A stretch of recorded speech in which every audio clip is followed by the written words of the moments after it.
क्या सच में एक पत्थर भगवान का रूप हो सकता है? और क्या ऐसा भी होता है कि वो खुद आपके पास आ जाए बिना ढूंढे? यह कोई कल्पना नहीं है, यह है मुक्तिनाथ के पास स्थित दामोदर कुंड का रहस्य, जहां आज भी भक्तों को ऐसा अनुभव होता है जिसे शब्दों में समझाना मुश्किल है। मुक्तिनाथ से थोड़ा ऊपर कठिन पहाड़ी रास्ते से होकर जब आप दामोदर कुंड तक पहुंचते हो तो आपको सिर्फ एक कुंड नहीं दिखता, आपको महसूस होता है कि आप किसी दिव्य ऊर्जा के पास खड़े हो। यहां की सबसे अद्भुत बात क्या है जानते हो? कहा जाता है कि जब कोई भक्त अपने हाथ में तुलसी दल लेकर खड़ा होता है तो शालिग्राम जी खुद उस तुलसी को स्पर्श कर लेते हैं। सोचो, जहां हम भगवान को ढूंढते रहते हैं वहीं यहां भगवान खुद आपके पास आते हैं। यही कारण है कि यहां मिलने वाले शालिग्राम को सिर्फ पत्थर नहीं, परिपूर्ण नारायण का साक्षात स्वरूप माना जाता है।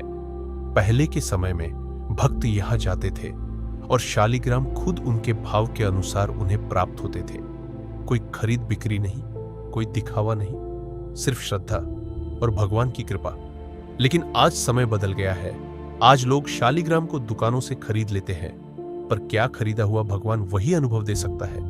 यही फर्क है भक्ति और सुविधा में। अब यहां एक और सच्चाई सामने आती है जिसे जानना बहुत जरूरी है।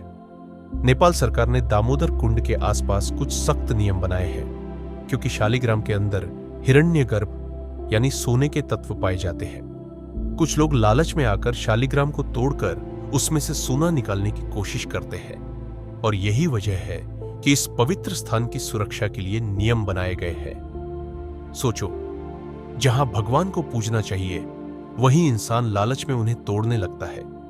यही है कलयुग की सच्चाई। लेकिन भगवान का मार्ग फिर भी बंद नहीं होता। दामोदर कुंड से बहने वाली गंड नदी आज भी भक्तों को मौका देती है। नदी के किनारे किनारे चलकर आप आज भी शालिग्राम प्राप्त कर सकते हो। लेकिन यहां एक बात समझनी जरूरी है, शालिग्राम मिलना सिर्फ खोज नहीं है, यह आपके भाव का परिणाम है। अगर मन सच्चा है तो भगवान जरूर मिलते हैं।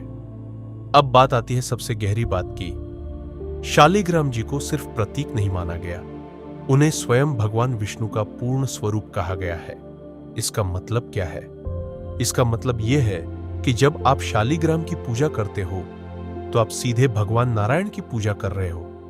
न कोई मूर्ति बनानी पड़ी, न कोई विशेष निर्माण।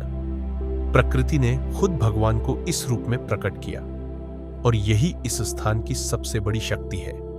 लेकिन यहां एक सवाल तुम खुद से पूछो, क्या हम भगवान को सच में ढूंढ रहे हैं या सिर्फ दिखावे के लिए पूजा कर रहे हैं? क्योंकि भगवान वहां नहीं मिलते जहां सिर्फ नियम है, भगवान वहां मिलते हैं जहां सच्चा भाव है। और यही सीख हमें दामोदर कुंड से मिलती है। जब भक्त सच्चे मन से जाता है तो भगवान खुद उसके पास आते हैं। ये कोई कहानी नहीं, ये अनुभव है।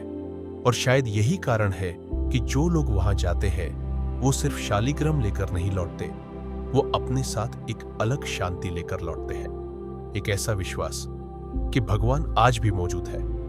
भक्तों का पथ पर आपका स्वागत है। यहां हर कथा आपको सही दिशा, आत्मविश्वास और जीवन में आगे बढ़ने का मार्ग दिखाती है। अभी सब्सक्राइब करें और बेल आइकन दबाना न भूलें ताकि हर नई प्रेरणा, हर दिशा निर्देश आप तक तुरंत पहुंचे और आप हर कदम पर प्रेरित रहे।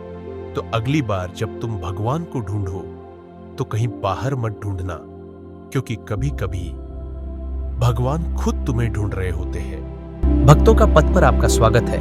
यहाँ हर कथा आपको सही दिशा, आत्मविश्वास और जीवन में आगे बढ़ने का मार्ग दिखाती है। अभी सब्सक्राइब करें और बेल आइकन दबाना न भूलें ताकि हर नई प्रेरणा, हर दिशा निर्देश आप तक तुरंत पहुंचे और आप हर कदम पर प्रेरित रहें।